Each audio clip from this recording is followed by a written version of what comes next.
On nous parle de la femme qui, pour faire un vœu, doit se faire valider ce vœu par son père, si elle n'est pas encore épouse, ou par son frère. Par son mari ou par son frère. Voilà, donc il y a toujours un homme qui va venir valider le vœu de la femme, même si ce vœu, c'est un sacrifice envers son Dieu. Donc même sa relation avec Dieu était un peu sous couvert, soit du père, soit de l'époux, soit du frère, donc d'un homme. Aujourd'hui, qu'est-ce qu'on peut retenir de cette pratique-là? La pratique, elle a totalement disparu.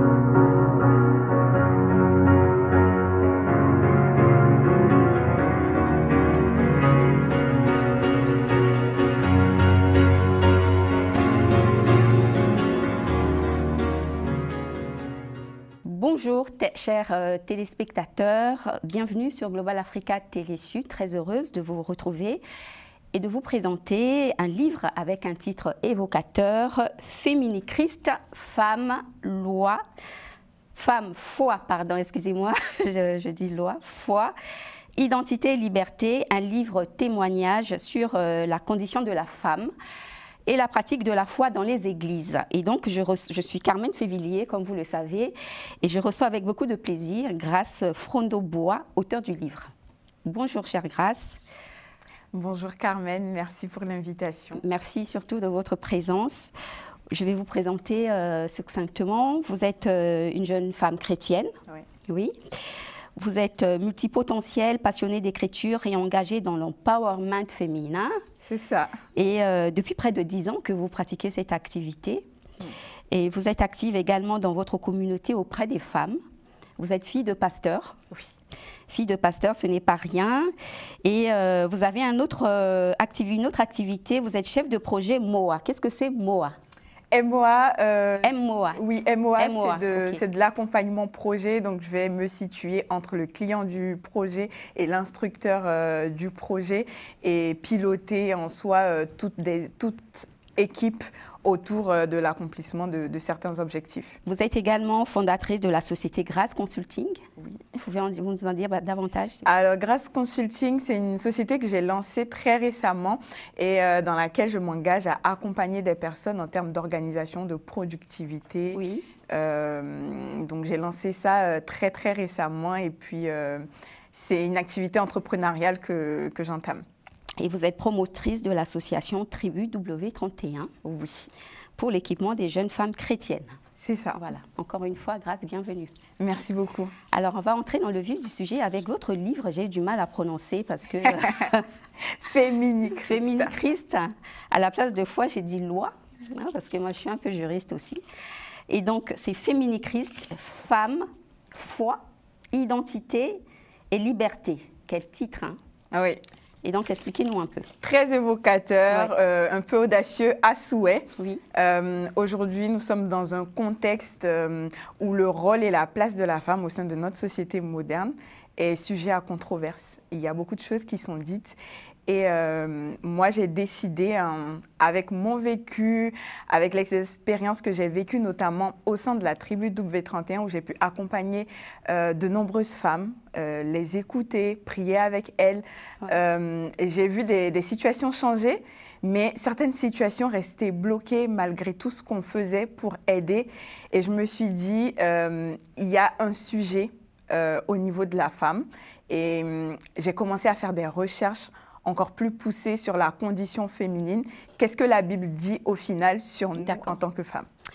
Alors, évidemment, vous venez de dire ce qui a inspiré votre livre, votre vécu personnel. Est-ce qu'on peut en savoir davantage? Parce que vous venez de le dire également. Oui. Oui. Alors, vous avez très, très bien résumé. Femme multipotentielle, oui. Très engagée, fille de pasteur aussi. Donc, j'ai grandi dans l'église. J'aime dire que je suis née et j'ai grandi dans l'église, donc dans ce contexte religieux.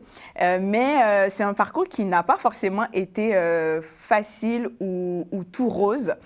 On se rend compte en tant que femme qu'on fait face à certaines situations très compliquées parfois, notamment le sujet des abus qui est d'actualité aujourd'hui. Donc c'est un vécu que je partage personnellement, mais aussi que j'ai vu plusieurs femmes vivre, que ce soit des violences sexuelles, que ce soit des abus spirituels, financiers.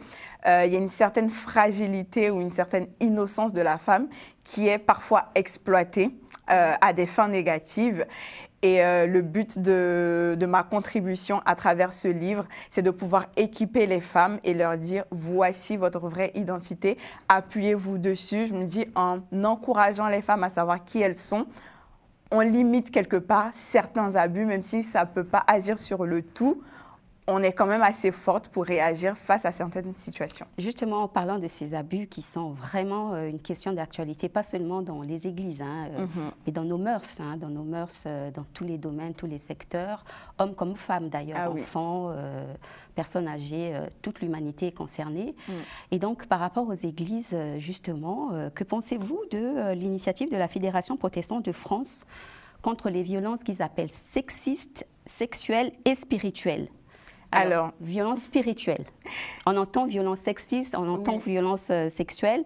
Violence spirituelle, qu'est-ce que c'est? Violence spirituelle, ça va ressembler à de la manipulation sous couvert de certains principes religieux, donc spirituels, qui sont utilisés à mauvais escient pour pousser les personnes à faire des actions qui vont plutôt favoriser la personne manipulatrice et non soit la communauté ou la personne en particulier. D'accord. Alors, j'informe aux téléspectateurs que la Fédération protestante de France a donc annoncé cette initiative par un communiqué de presse le 6 janvier, 2025. Et la cérémonie de présentation de vœux a été 2025 à la société, présentée à la société le 29 janvier en présence de la ministre chargée de l'égalité entre les hommes et les femmes et de la lutte contre les discriminations, Madame Aurore Berger, qui était invitée pour représenter les institutions françaises. Donc voilà, c'est au cours de cette présentation des vœux que la Fédération protestante de France, justement, a donné des détails sur ces initiatives. Et donc, je vais juste informer, on ne va pas rentrer dans les détails. Les mesures présentées sont l'ouverture d'un numéro d'appel, des formations pour les pasteurs, les responsables d'église, les membres des communautés, l'élaboration également qui est en cours d'un référencement sur la conduite à tenir en cas de plainte pour violences sexuelles ou abus spirituels. Et donc, comme vous êtes chrétienne, pour accompagner ces actions, la Fédération protestante de France a choisi le verset de 2025, Hébreux 13, verset 1. Vous savez ce que c'est? Je ne l'ai pas là de tête. Persévérer dans l'amour fraternel. Ah oui, je pense que ça rejoint aussi votre livre. Effectivement, c'est totalement bienvenu cette initiative de la Fédération. Il est important de se sentir soutenu, de se sentir accompagné et de pouvoir aussi en tant que croyant, en tant que chrétien, protestant, évangélique, savoir qu'au sein de la communauté, des actions sont faites pour assainir le protestantisme. C'est très important de le savoir, c'est beaucoup plus rassurant pour chacun d'entre nous finalement. D'accord. Et donc, j'informe encore, chère Grâce, que j'aurai le plaisir et l'honneur d'être invitée au lancement de cette initiative le 6 mars. Et j'aurai le plaisir de recevoir une personnalité du protestantisme pour parler un peu plus profondément de ce sujet qui nous tient à cœur. Pas seulement dans les églises, mais partout, comme je venais de le mentionner. Alors, dans votre livre « Fémini Christ »,« Femme, foi », j'ai toujours tendance à dire « loi, foi ». Femme, foi, identité et liberté. Vous parlez donc de cycle destructeur pour le sexe opposé. Donc on voit bien qu'il s'agit bien des femmes comme des hommes. Et après votre réflexion, je sais que vous l'avez déjà dit, est-ce que vous pouvez encore entrer un peu en profondeur pour nous dire ce que vous avez perçu justement des entretiens, des réflexions que vous avez eues avec les femmes que vous avez côtoyées? Alors, la première des choses, c'est que des femmes, enfin la plupart des femmes que j'ai côtoyées se sentent bloquées parce qu'elles sont femmes. Donc, elles ont des pensées limitantes en se disant « je ne peux pas le faire parce que je suis une femme. Ce n'est pas pour moi parce que je suis une femme. On va m'arrêter, on va pas m'encourager, ça ne sert à rien que j'ose parce que je suis une femme. » Et donc, elles se renferment sur elles-mêmes, elles ne vont pas aller très loin dans leurs projets, dans leurs idées, et elles vont garder toute la créativité, tout le potentiel, tout ce qu'elles ont à apporter finalement, soit à la société, soit à l'église, soit à leur environnement familial, parce qu'elles se disent, en tant que femme, ma voix ne portera pas. Même à l'église? Ça arrive à l'église. Ça arrive à l'église? Oui, ça arrive aussi à l'église. D'accord. Et donc, moi, j'en viens à un autre sujet, parce que quand j'ai parcouru votre livre, j'ai essayé de faire des recherches, et moi aussi, j'ai questionné des personnes, des personnes chrétiennes qui fréquentent les communautés. Et donc, souvent, on me parle soumission. Oui. Il y a un réel problème avec le mot soumission. Qu'est-ce que c'est la soumission? Ah oui, alors c'est un concept chrétien, dans le mariage chrétien. Et dans le mariage chrétien. Oui, et la soumission, c'est l'attitude respectueuse, pour résumer de manière simple et terre à terre, l'attitude respectueuse qu'une femme est censée avoir envers son époux. Et la Bible dit, soumettez-vous les uns aux autres. Donc, avant de parler de soumission à propos de la femme, le premier verset à propos de la soumission dit littéralement « soumettez-vous les uns aux autres ». Donc, on a l'étape numéro 1 où je respecte mon époux et mon époux me respecte. Mes idées sont écoutées, mes idées sont prises en compte et c'est un échange vertueux. C'est une collaboration, c'est un lien de collaboration. Et ensuite, on a cette soumission-là va découler sur plusieurs autres formes de soumission, mais il est important qu'on se repositionne dans cet échange vertueux de collaboration entre l'homme et la femme. Et c'est cela l'essence même du message de Christ et de ce qu'on doit refléter au sein du mariage chrétien. Et pourquoi ça pose problème, selon vous, soumission? Ça pose problème parce qu'il y a beaucoup d'interprétations qui sont restées contraintes dans, j'ai envie de dire, les chaînes de nos traditions, dans la culture, malheureusement. Là, je vais en venir, on va reparler des traditions, mais pour l'instant, je voudrais qu'on reste sur la soumission. Quand on voit le mot, on découpe un peu le terme, le mot soumission, c'est comme on est sous une mission quelque part. Et quand on voit la relation homme-femme dans le mariage chrétien, vous me direz, si c'est exactement ça, vous êtes fille de pasteur. Mais souvent, et même hors de l'Église, on nous apprend souvent que la femme doit accompagner son mari, doit accompagner son mari dans sa mission, dans ses activités, dans sa carrière. Et beaucoup de femmes abandonnent leur carrière justement pour embrasser celle de leur mari. Alors, moi, j'aborde la question totalement différemment, mais sans mettre à part, sans nier la réalité qu'on peut, c'est aussi un choix, et qu'on peut décider de consacrer. Alors, dans l'organisation familiale, il peut arriver que la femme s'occupe de la charge de la maison et que l'homme priorise le travail. Ça peut arriver, je ne le nie pas, mais je positionne le concept de la soumission dans un autre angle. En tant que chrétien, on est d'abord soumis à notre Seigneur, donc au Christ, et c'est lui qui mandate le couple vers une mission particulière. Donc, alors, une mission, c'est-à-dire? C'est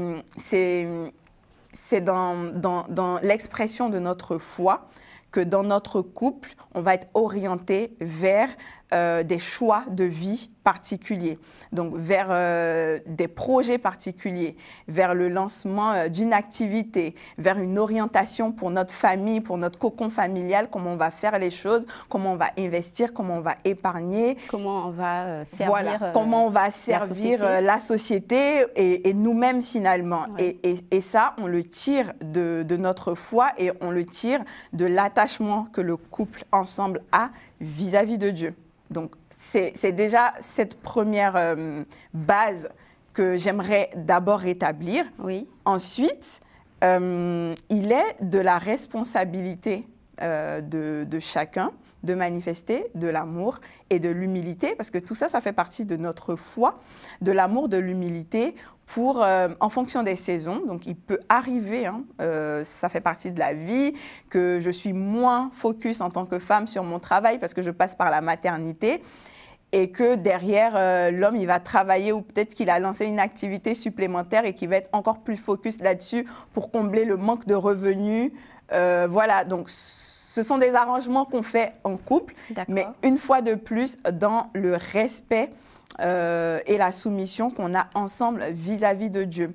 Il est important de noter que dans le mariage chrétien, Dieu positionne l'homme comme le chef de famille, la femme comme l'aide, le secours, comme il est dit, Ézer, dans les termes chrétiens. Mais tous ces concepts-là sont à prendre en compte dans la vision globale du respect mutuel, de l'amour.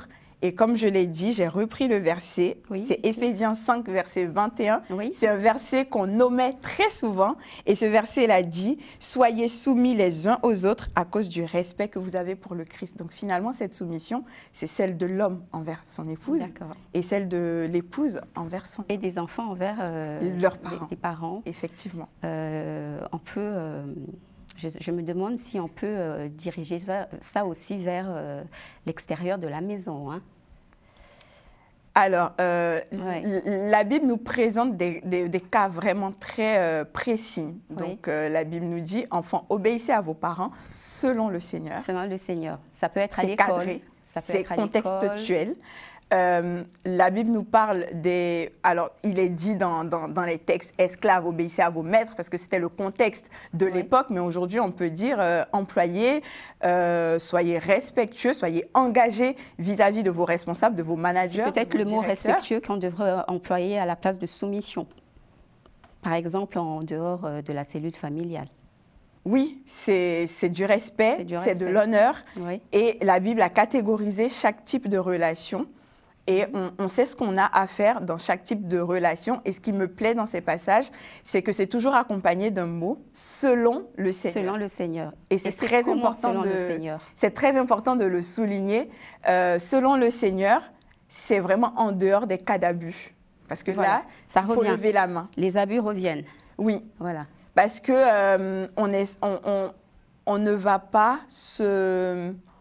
va pas soustraire notre bien-être. On ne va pas ignorer notre ressenti. On ne va pas se taire quand c'est injuste, sous prétexte qu'il faut être soumis, obéissant, respectueux. Justement, je ramène le mot soumission à l'Église. Yes. Parce que vous venez de dire un mot encore sur les abus. On ne va pas dire non, on ne va pas contredire sous prétexte qu'on doit être soumis. Comment ça se passe dans les églises? Parce que j'ai entendu aussi des gens parler de ça. Quand on dit non avec politesse, quand on donne un avis contraire, soit on est taxé de rebelle ou alors on a du caractère et puis voilà, on est blacklisté. Qu'est-ce que vous en pensez, vous? Ça, c'est selon les témoignages que j'ai reçus. En tout cas, je ne peux pas nier la véracité de ces témoignages. Je ne dis pas que c'est le cas prépondérant, mais ça peut exister. Ça peut exister. Ça peut exister. Vous n'êtes pas la seule à avoir entendu ce genre de témoignages. Moi, en tant que chrétienne pratiquante et engagée, j'ai aussi entendu Donc, ça existe, pas que ça genre peut exister. De retour. Donc, oui, ça existe, je rectifie. Oui, ça existe, c'est une réalité, mais ce n'est pas... ce n'est pas représentatif de toute l'Église, je tiens à nuancer. Évidemment, oui. Et Alors, dans ces cas-là, ce qui se passe, c'est que des fois, pour mon expérience personnelle et ce que j'ai vu se faire, des fois, les personnes manquent d'amour. Autant la personne qui manifeste son opposition ou sa pensée contraire, autant la personne qui ne reçoit pas, qui cherche à bloquer une nouvelle idée, qui ne va pas dans le sens qu'on a toujours eu l'habitude de faire. Et il y a un vrai manque d'amour qui est présent et qui tiraille entre les parties. D'accord. Problème de leadership? Aussi. D'accord. Alors, on va parler d'une autre chose, hein. On va parler de tradition, comme vous l'avez évoqué en début d'émission. J'aime ce sujet. Ah, vous l'aimez ce sujet? Oui. Tradition, vous savez, au Congo, Brazzaville, il y a une tradition, il y a une communauté Téké. Leur couleur symbolique, c'est le rouge. Ah oui. Et nous sommes toutes les deux. C'est significatif. Nous sommes toutes les deux en rouge. Bon, c'est en parlant des traditions que j'ai repensé à ça. Hein, et la couleur, parce que quand je suis arrivée, la couleur, ça m'a interpellée. Et donc, vous remettez en cause les croyances traditionnelles dans votre livre. Oui. Alors, selon vous, ces croyances ne permettent pas d'évoluer positivement. Quelles sont ces croyances qui ne peuvent pas pousser à une évolution positive? Alors, ce que j'essaie de faire dans ma démarche, hein, dans ce livre, c'est de donner l'opportunité aux lecteurs et lectrices d'avoir une démarche réflexive, personnelle.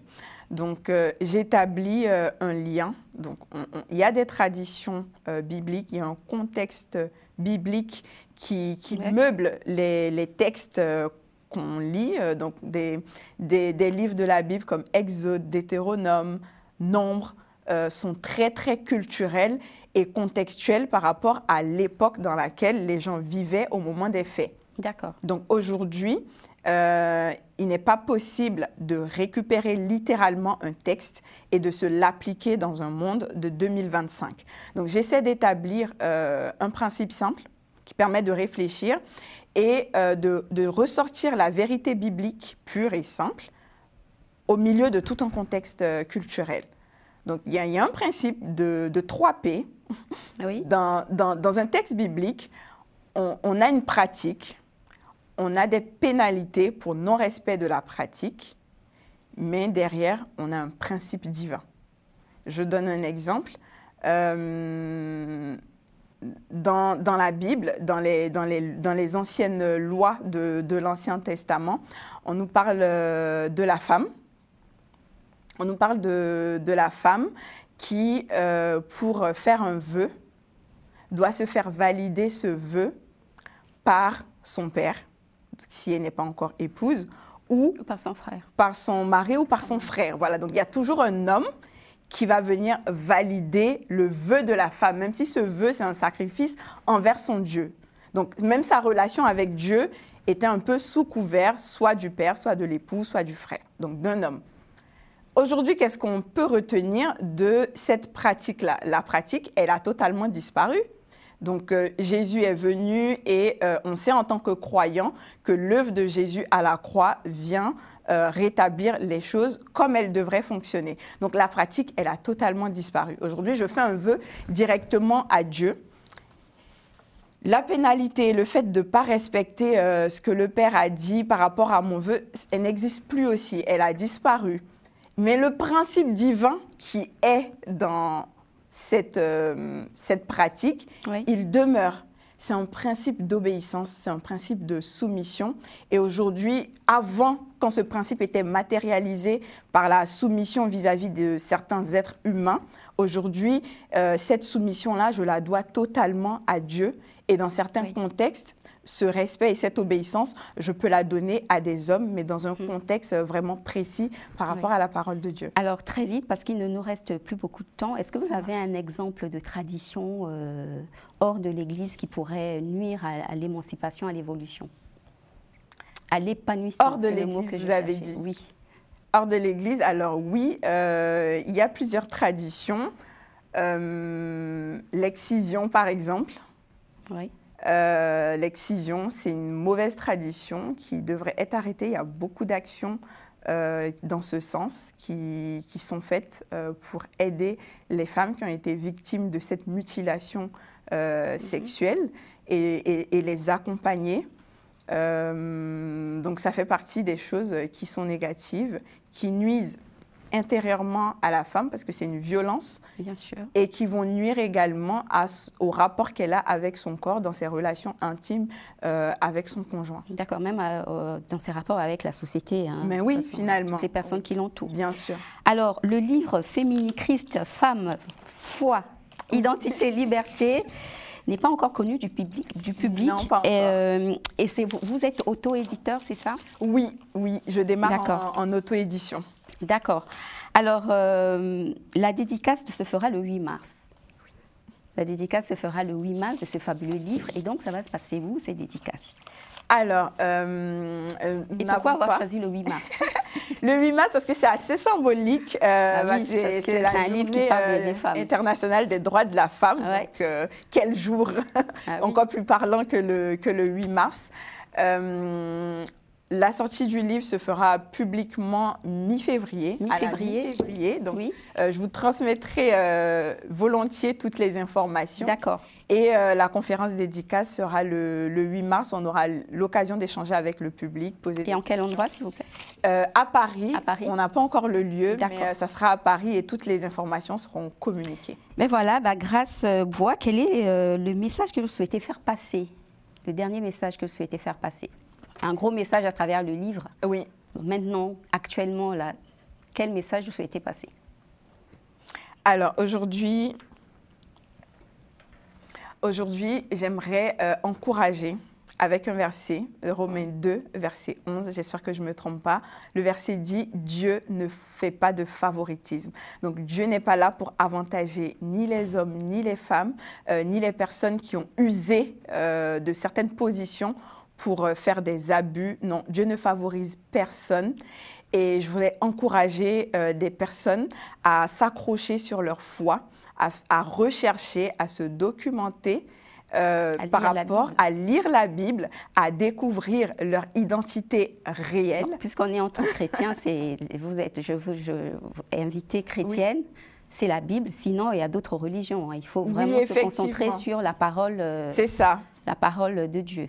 Voilà. C'est effectivement, et découvrir cette identité en Christ, pour nous croyants chrétiens, et vivre en toute liberté. On parle de liberté, mais il s'agit bien ici, j'aimerais le préciser, que c'est une liberté responsable, qui est à la fois consciente de ses droits, mais aussi de ses devoirs. Est-ce que vous pouvez me rappeler votre verset sur le favoritisme? Dieu ne fait pas de favoritisme, et c'est Romains chapitre 2, verset 11. Ok, mais voilà qui clôt parfaitement cette émission avec le livre Fémini Christ, Femme, Foi, Identité et Liberté.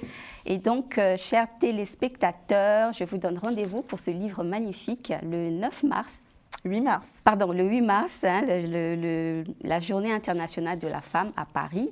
Et donc, je suis sûre que Dieu, quelle que soit votre religion, ne fera pas de favoritisme parce que c'est un sujet qui concerne tout le monde, toutes les femmes. Donc, je vous dis encore une fois merci de votre attention pour cette émission. J'ai reçu Grâce Bois qui est auteur de ce livre que je viens de vous présenter. Et je vous dis à très bientôt pour une autre émission. J'oubliais, je vais recevoir encore une autre invitée pour entrer en profondeur dans les initiatives de la Fédération protestante de France à propos des abus.